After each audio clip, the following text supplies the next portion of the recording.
नमस्कार दोस्तों, आप सबका स्वागत है।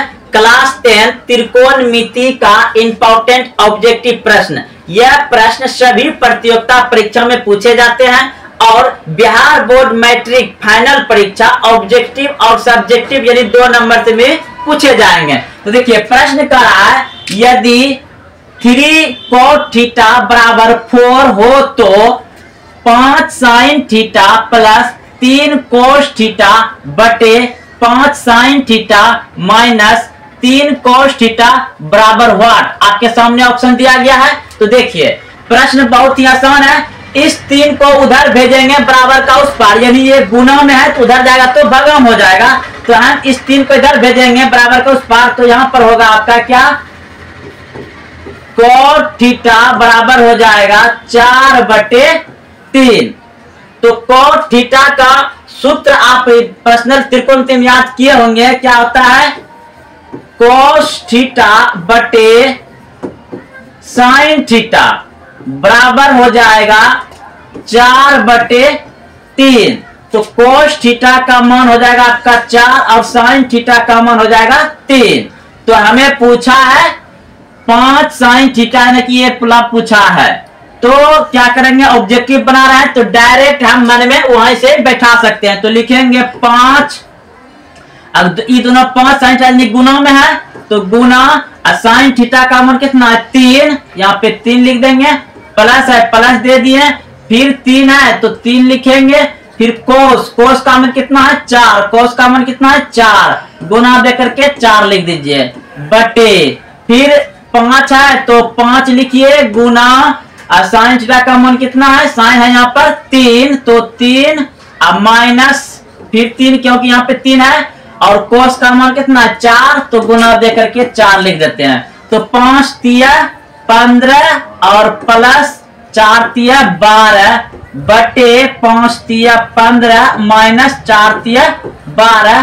तो ये जुड़ जाएगा, ये कितना हो जाएगा तब 5 2 7 और 1 27। अब बटे में कितना होगा, इधर घट जाएगा तो घटेगा कितना होगा 12 3 15 3 हो जाएगा। तो ये 9 तिया 27 कर जाएगा, 9 तिया 27 कर जाएगा। तो आपका आंसर कितना आ गया 9। कौन से ऑप्शन में है, तो ऑप्शन नंबर डी सही है, आपका 9 आंसर आएगा। ये आइए प्रश्न को देखिए। ये प्रश्न आप मुंह से भी बना सकते हैं, मुंजबानी भी, अगर आपको सूत्र याद होगा। और सूत्र बहुत ही आसान है। सवाल कह रहा है, यदि 5 tan थीटा बराबर 4 हो तो ब्रैकेट के अंदर है 5 sin theta minus 3 cos theta बटे 5 sin theta plus 3 cos theta बराबर व्हाट, क्या होगा, यानी ऑप्शन दिया गया है आपके सामने।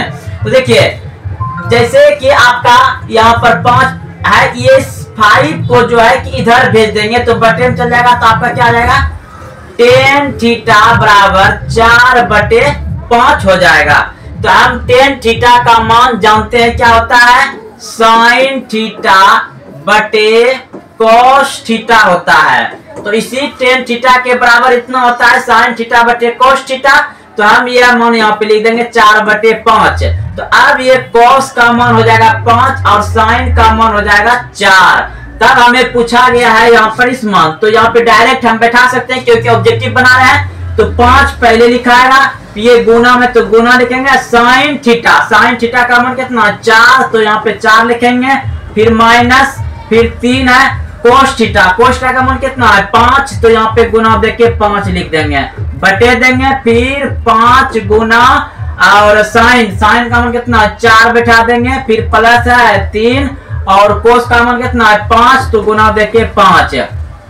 तो 5 चौके 20 माइनस 5 तिया 15, अब बटे में फिर 5 चौके 20 प्लस 5 तिया 15।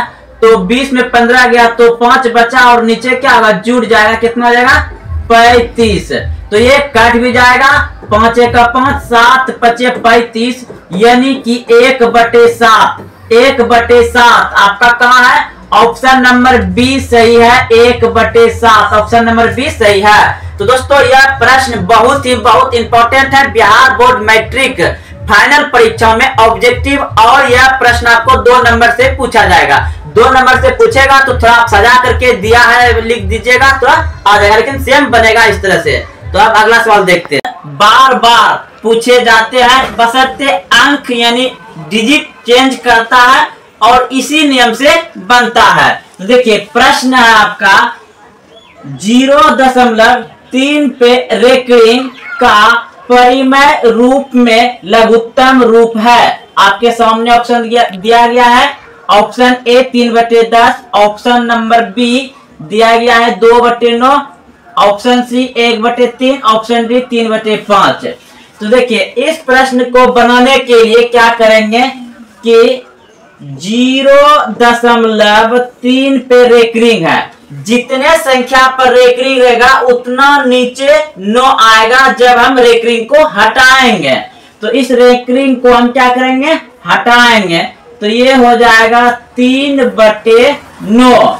जब ये 3/9 हो गया तो आप इसे कटा सकते हैं।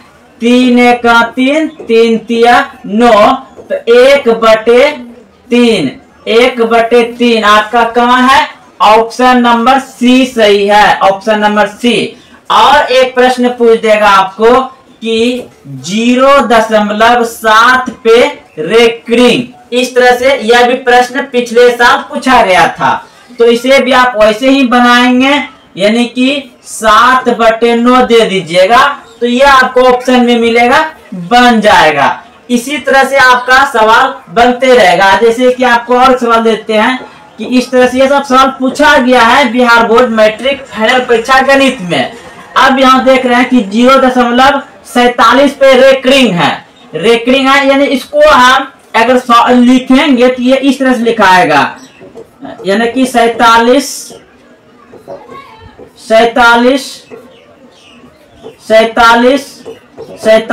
ऐसे डॉट डॉट डॉट डॉट बार बार बहुत रहेगा। तो इसी को समेट कर कि जो बार बार आ रहा है इसको बार भी कहा जाता है। इसको क्या जाता है? बार, यानी कि जो बार बार आ रहा है। और इसे रेकरिंग भी कहा जाता है। तो ये जो बार बार आ रहा है इसको बार भी कहते हैं, ये रेकरिंग भी कहते हैं। तो रेकरिंग, तो इसको दिया जाता है, इसी को समेट करके एक बार लिख दिया है 47 पे मतलब रेकरिंग। तो जब इन रेकरिंग को हटाएंगे, जितने संख्या पर रेकरिंग है उतना संख्या नीचे 9 होगा। तो आपका हो जाएगा 47/99। यह भी प्रश्न आपका क्वेश्चन बैंक में होगा, देखिएगा। तो अब चलते हैं अगले प्रश्न की ओर। यह प्रश्न बार बार पूछे जाने वाला है और हर साल पूछा जाता है। देखिए आप प्रश्न देख रहे हैं 3 + 2√3 है। तो पूछा है कि क्या है? ऑप्शन में दिया गया है परिमेय संख्या है, अपरिमेय संख्या है, भिन्न संख्या है या पूर्णांक है। तो देखिए समझिए, ये तो आप जानते हैं कि 2 क्या है? एक परिमेय संख्या है, क्योंकि नहीं कुछ तो इसके नीचे एक छुपा हुआ है। 3 भी आपका क्या है? परिमेय, यानी कि जो प्राकृतिक संख्या 1 2 3 4 5 वह सभी परिमेय संख्या, इसके नीचे एक छुपा हुआ है। तो देखिए याद रखिएगा आप कि जब भी परिमेय संख्या के साथ जो है ये आपका क्या है? वो परिमेय संख्या, ये क्या है? रूट अंडर जो आएगा वह वो परिमेय संख्या। रूट अंडर मतलब लगभग मान लीजिए जितना विषम संख्या आता है वह वो परिमेय संख्या होता है। जैसे कि √5 ये आपका वो परिमेय संख्या हो गया, √3 ये आपका वो परिमेय संख्या हो गया, √2 ये भी आपका वो परिमेय संख्या हो गया। रूट अगर यदि हम लिख देंगे 5 तो ये है, अगर 25 लिख देंगे, रूट अंडर 4 लिख देंगे तो ये हो जाएगा परिमेय संख्या, क्योंकि ये बाहर निकल जाएगा। रूट अंडर 16 लिख देंगे तो ये आपका 4 बाहर हो जाएगा, परिमेय संख्या हो जाएगा। तो जो वर्गमूल बाहर निकल जाएगा वो परिमेय संख्या हो जाएगा, जो अंदर नहीं रह जाएगा रूट के अंदर वो परिमेय संख्या होगा। तो अब समझने वाला बात ये है जो हम शुरू में कह रहे थे कि परिमेय संख्या के साथ वो परिमेय संख्या जुटे घटे गुना हो तो उसे वो परिमेय संख्या ही कह देता है। तो देखिए जैसे कि हम यहाँ पर ले रहे हैं 3 लिए, ठीक है, क्या लिए? 3 क्या है? 3 एक परिमेय संख्या है, लेकिन इसके साथ क्या है? घटेगा, वो परिमेय संख्या घट रहा है। तो ये क्या हो जाएगा? ये हो जाएगा आपका वो परिमेय संख्या। तो यहाँ पर देख रहे हैं 3 क्या है?